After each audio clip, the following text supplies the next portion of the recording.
All right, people, another week, another episode of Lost as we continue to get closer and closer to the season 2 finale this week. Season 2, episode 15, Maternity Leave, where we finally, after a season, get one question answered, which is the mystery of what happened to Claire when she was kidnapped by Ethan all the way back in season 1. Luke, this is another continuing trend that you're going to see, where you're going to see these things that you've kind of forgotten about from the show come back in a big way. We also start to see that Henry Gale is already starting to sink his manipulative claws into the rest of the survivors, as evidenced by the interactions that he has with Locke, Jack, and Echo in this episode. Also, one of the first Lost episodes since the other 48 days, a couple episodes ago, with no flashbacks, at least no flashbacks to anybody's time off the island. Yeah, it's flashbacks, but not the lost flashbacks. It's very Exactly. interesting. Like I wanted to know more about Claire like before the island, but I guess this is also suffices. It answers more questions than it gives us more questions than it answers in true Lost fashion. True Lost fashion, So exactly. and Yes. we are getting into that build up to the finale era of the season. So Yep. very exciting stuff. Yep. Yes, we are, and it's only going to keep going from there. All of that and more on today's episode of Talkin' Lost.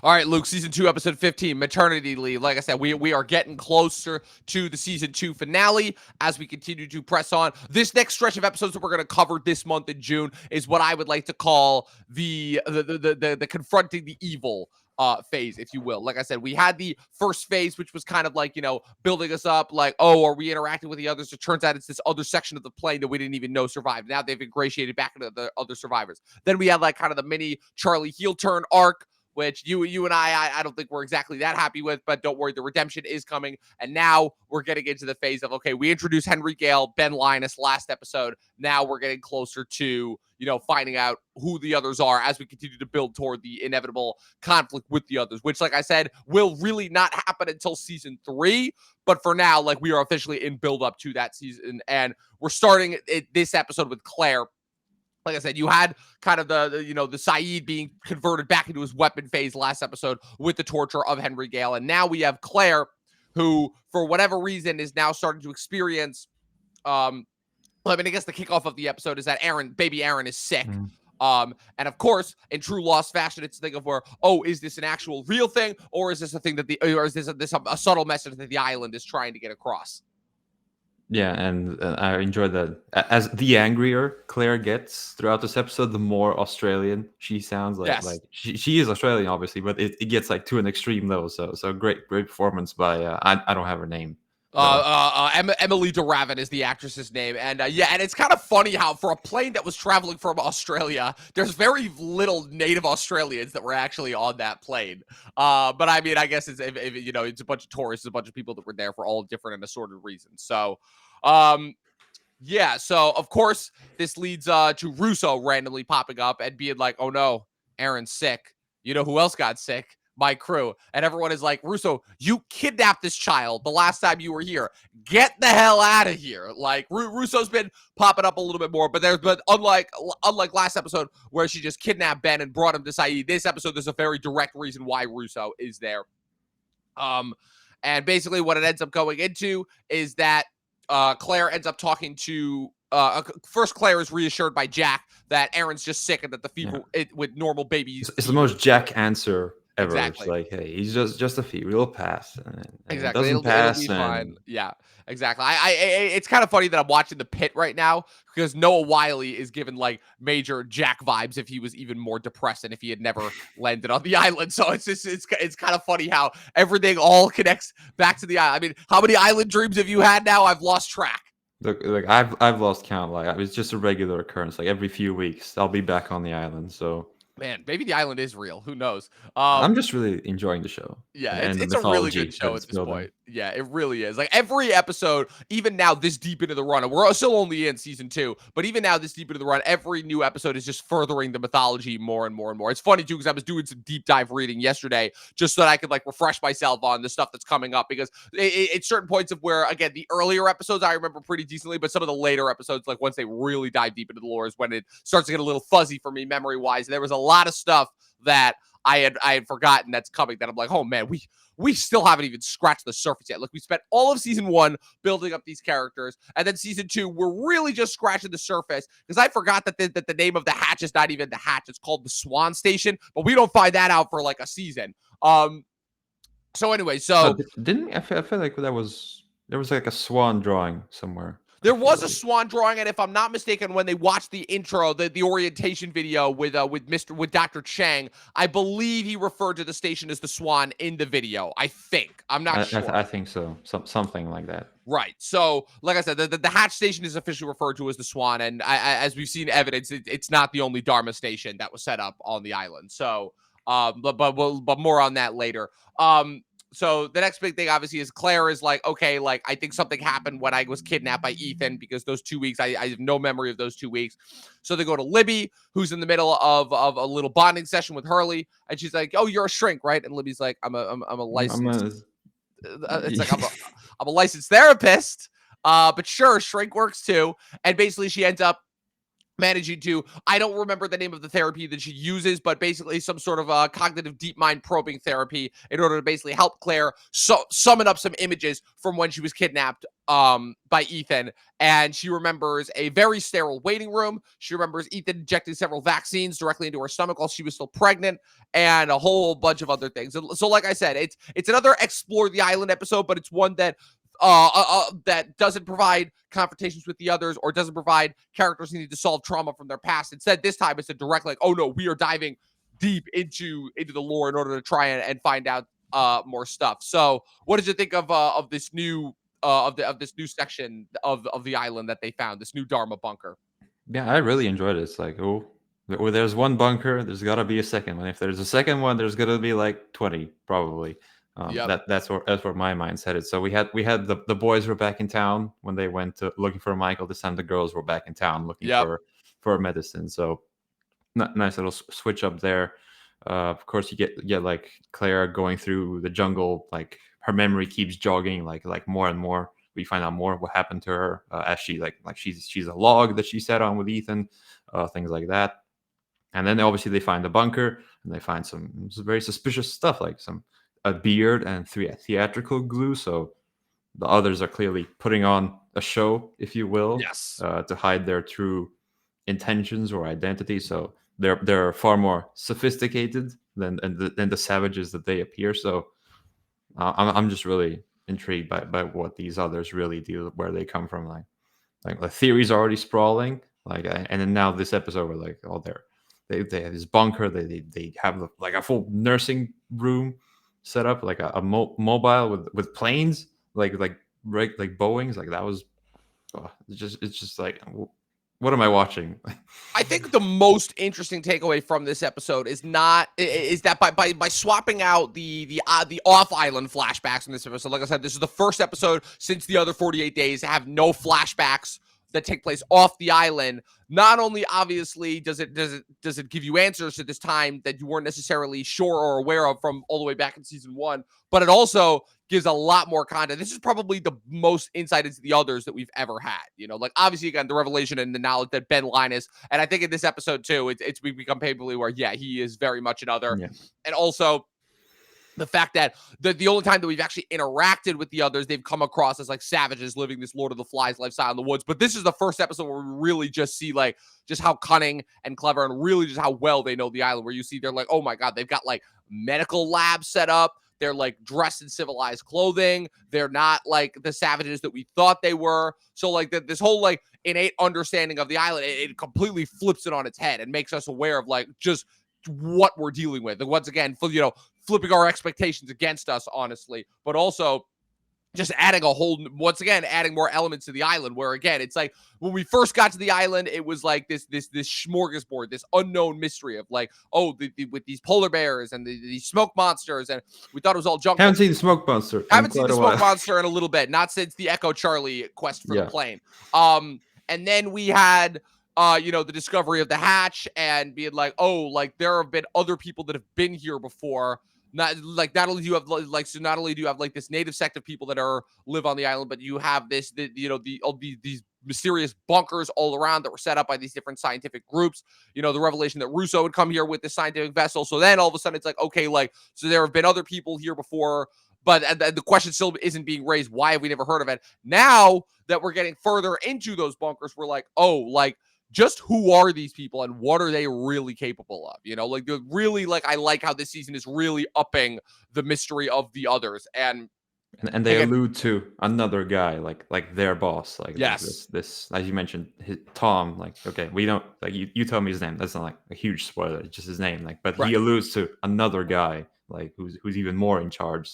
So that's another hey, yes, indeed. The man. Keep watching. The man in charge, if you will, who we may or may not have already met. I'm gonna leave it there. Ooh. But back at the hatch, things are going pretty interestingly here, where they're trying to make connection with Ben Linus. They're trying to teach him.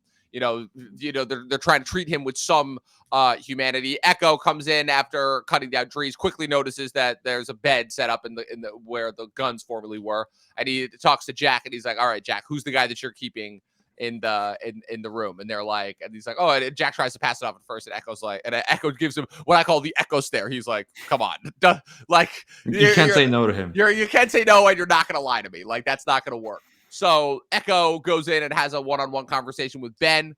What did you think of this conversation? That was like a bit of a. Okay, why are you telling him of all people about this your reform? Oh, okay. Is there going to be some kind of connection forming here? So I'm just like, okay. So I do have an answer. I'm going to try and keep it as spoiler-free as possible, but I do have an answer, because I remember when I saw this interaction, I'm like, what is this? What are we doing here?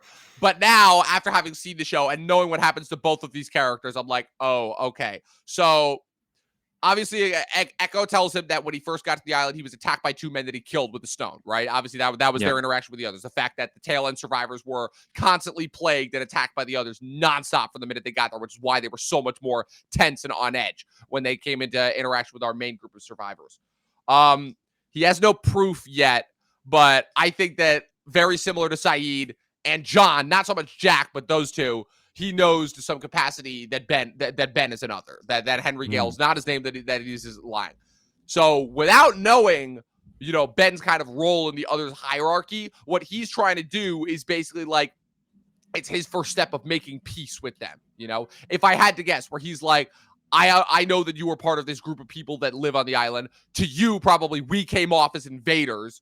So, so I'm coming to apologize for that, so I can potentially stave off any conflict that may be coming for when your people come for you, because we know that this arrangement that we have is not going to last. So that was my takeaway from it. Obviously, again, there's also something of where Echo is going through this religious crisis right now since he landed on the island, especially since his interaction with the smoke monster. He's going through his own thing right now. But that's, in a practical sense, that's where that comes from. Yeah. So essentially, at this point, the writers are sort of hiding Echo's motivations or intentions from us, indirectly, as would with Echo, one of the more mysterious characters. Correct. And the problem, though, that comes from that is not anything that has to do with this interaction right here. It has to do with Echo's final fate, which I'll say we won't find out about until season 3. But let's just say that some hasty writing decisions had to be made regarding the tail end survivors. Now that we're starting to get towards the end of season 2, I'm going to leave it there, though. It's getting a little crowded. It is getting a little crowded, yes. And we haven't seen Ana Lucia for a little bit, not since the whole Charlie kerfluffle in terms of were they recruiting people? Because remember, again, supposedly her and Jack are still recruiting people for this army that they're training. So we haven't seen Michael in half a season. Yeah, well, Michael's off in the jungle looking for Walt. Yeah. So he just ran off, and he's like, yeah, I'm going to find my son. Yeah, no, it's getting a little crowded. They're starting to spread the characters out a bit. Is all that I'm going to say. Back to Claire, Kate, and Rousseau in in the bunker. Like I said, they found Rousseau. Rousseau takes them to the bunker. Claire's looking for the vaccines to help cure Aaron. They open the fridge that Ethan was taking all the vaccines out of in the flashback. They find nothing there. Claire's freaking out. They're like, Rousseau, they're like, you took me here. You took me here. Cue the main flashback, the final revelation. We thought all this time, they're like, okay, did Rousseau take Claire to the others? Was Rousseau trying to save Claire from the others? What was happening there? And then you have finally what actually happened, which was where you had this mysterious random teenage girl who again, it's enough to connect. It's the enough dots to connect for to that. us. Like, this was where they're like, no, they're trying to tell us who this is here right now. Tanya Ramonde is the actress's name. She's been in a couple of other things with these very piercing blue eyes, manages to rescue Claire, get her out of the bunker. Rousseau's already waiting there outside the bunker. I was like, she's right there. She's right there. Obviously, again, I'll get to that in a bit. But what's it called? It was a whole thing of where Ethan had basically, through the massive amount of sedatives that he'd given to Claire, had basically convinced Claire to give up Aaron to the others once she gave birth to him. Because, of course, the thing of where it's like, oh, it's your choice, you know? It's either you're going to give us the baby voluntarily or we're going to cut it out of you. It's one of those scenarios. And Alex, thankfully, that's the character's name. She was not referenced to by at least by any of the other characters except for Rousseau. Alex manages to get her out. Rousseau manages to is trying to get her away from the others, but Claire doesn't know what's going on. She scratched Rousseau's arm, and then Rousseau knocks her out with the gun and gets her back to the camp. So Rousseau did save her. She was ultimately trying to make up for the others having taken her baby. And whether Rousseau went through exactly what Claire went through, like with the whole scientific procedures, we don't know. But if I had to guess, I'm like, that's weird. And then at the end, we get the confirmation. This is the first instance that we see Rousseau's long-lost daughter, who was taken from her, who I think is now like 15 or 16 at the time of this. And that's Alex. That's Rousseau's daughter. Yeah. So, yeah. What did you think of that revelation? I was like, yes, I can figure something out. They've laid the groundwork perfectly for me without actually telling me, hey, I have Rousseau's daughter.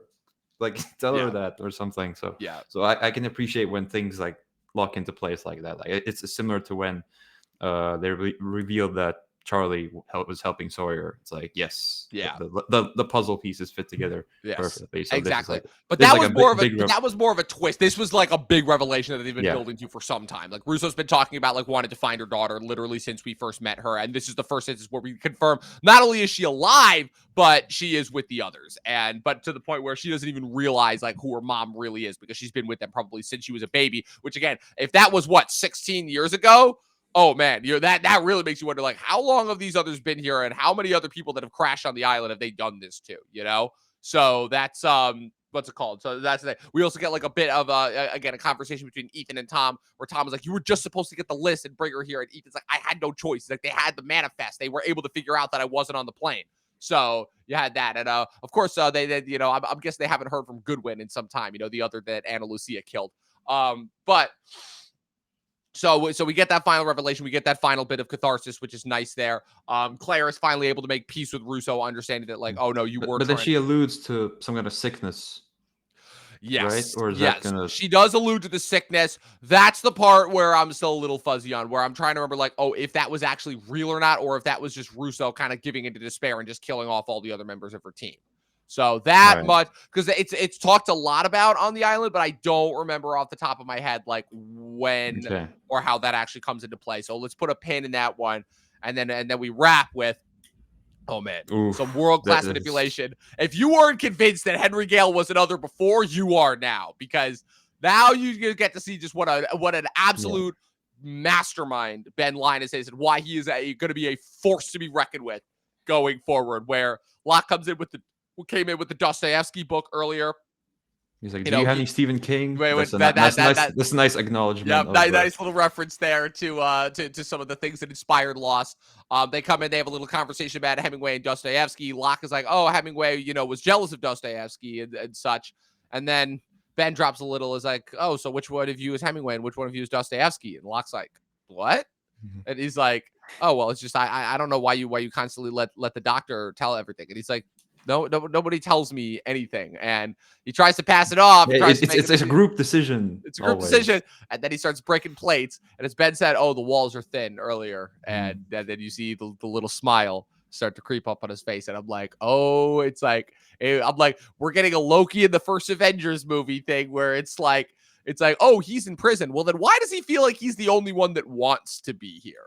And I'm like, It's like the oh, it's like the Joker, where his plan was to get captured, and then like the Skyfall did it exactly the same way. So yep. it's that it's The like, and classic you villain wanting alluded to be to it. captured. You Yep. alluded to it last episode. Like, he's a master manipulator, and already in his second episode, like his like last week, and like he wasn't really like established. He was just Right. like, hey, this guy. We interrogate him, and then now it's like, oh, he's already under Yeah. lock skin, and no one's gotten under lock skin like that up until No. now. So No, no, no, it's like, no. oh, this guy, he's Yeah. pretty smart. Yeah, like if this guy's getting under lock skin, who's been like ironclad up at this point, you're like, oh, this is somebody to watch out for, to say the least. Because oh man, and like I said, Locke and Ben have a very tenuous relationship going forward. They are sometimes allies, they are oftentimes enemies, and they are constantly, these two, playing mental chess back and forth. Because the thing about these two is these two are constantly in a competition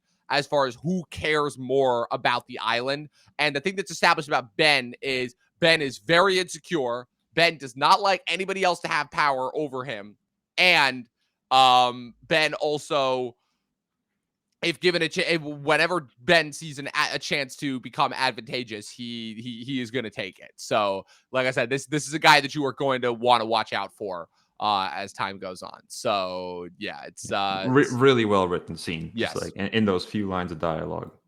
Yes, exactly. Very well written scene, incredibly well written episode. Really, really upping the tension as we get closer and closer to the season 2 finale. So, like I said, next week we'll be covering the whole truth. We're back to a Jin and Sun episode. We get another little surprise revelation there in next week's episode as we continue to get closer to our final confrontation that's going to end season 2.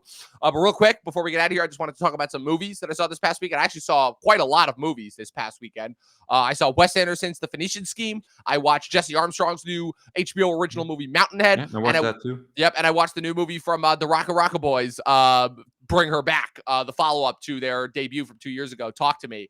And The Phoenician Scheme, it's classic Wes Anderson. It's got a lot of beautiful symmetrical vistas. It's got a bunch of colorful characters that are all talking in complete deadpan directly to the camera. But what I liked about this one a lot more than his last two efforts, The French Dispatch and Asteroid City, is that it's a lot more of a straightforward story. It's not this big, grandiose, convoluted narrative. It's just Benicio del Toro is an international man of mystery who has to reconnect with his daughter, who's played by Kate Winslet's daughter, who looks like a spitting image of Florence Pugh. So that was kind of like a little bit of a mental chess match that I was doing there. Also, Michael Cera's there for the first bit doing a ridiculous accent, and it's fun. It's the normal the members of Wes's ensemble that he brings here. Tom Hanks is back, Bryan Cranston, Scarlett Johansson, Benedict Cumberbatch with some of the most ridiculous looking eyebrows and beard you'll ever see.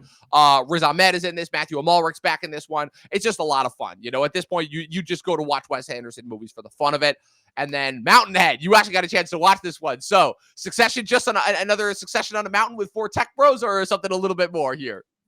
It isn't quite to the level of Succession. I don't think he'll probably make anything ever to the level of Succession. But it was a very enjoyable thing. It's not like I'm gonna really take something a lot away from this. It's like really tonally contrasting. Like they're trying to do something quite dark, but the tone is so like free and silly. So it's like, oh, it did give me those Succession vibes. Like the best of times when the subject matter was terrible, but the tone was almost lighthearted. Exactly. So. But now the problem is that we've shifted too far where it's like, oh no, now that we know that like those types of people are like actually doing the things that they're talking about, it's a lot less funny and a little bit more like, what are we doing here? Like, especially to see where like Corey Michael Smith is going on about D-Man, which by the way, can we talk about Corey Michael Smith for a second? Because he's so good. I don't think this guy's getting nearly enough attention. Like, so this guy broke out as the Riddler, I believe is who he played on that Gotham show on Fox, which again, I was never going to watch a single episode of because I saw one clip of it and I'm like, this looks like the worst thing. Like, this looks worse than the Batman 60s show. Like, why would I watch this? But I heard that he was really good. And based off of what I've seen, like, he's very Jim Carrey-esque. He's very rubber-like face. You know, he's very he can shift between so many different moods and modes, like very fast. He plays Julianne Moore, one of Julianne Moore's older children in December in 2023. He also famously, probably his big breakout is portraying young Chevy Chase in the Saturday Night Live movie that came out back in the fall. And it's one of those things where every time I see this guy, I'm like, he's really starting to impress me the more and more I see him. And I really want to see more from him. I just need him to play like an evil mastermind in something because he's too good for these types of parts, And I love how Rami Youssef is just like the one guy who's just like the us insert where you have Corey Michael Smith, Steve Carell, and Schwartzman just clowning it up as like these tech bros talking about absolute nonsense. And Rami Youssef, like every 5 seconds, is like, are you guys seeing what's happening in all these countries and how like our AI inventions are basically like causing worldwide like destruction and stuff? And I would literally saw like videos on Twitter that I'm like, did I just see that on Mountainhead? Like, is this actually happening in the world? So that was, and then of course they're like, okay, we need to murder him so that we can steal his code and his company. And I'm like, okay, we're back. We're back to the regular Jesse Armstrong nonsense because as silly as Succession got, I don't think they ever talked about like actual murder. I mean, actual murder did happen by accident on the show, but they never actually like seriously considering killing someone. So that was a little change of pace. And Carell just being like, oh, I want to become immortal. I'm like, okay, that's I did get a bit of a Michael Scott, like 20 years on kind of vibe. Yeah, I was like, what? The biggest thing I was just trying to figure out is I'm like, why is he doing a transatlantic accent, and why is he so bad at doing a transatlantic accent? I'm like, I don't know, was that purposeful or that was just the thing that I was stuck on. And then bring her back, dude. If you like Talk to Me, oh my god, this is.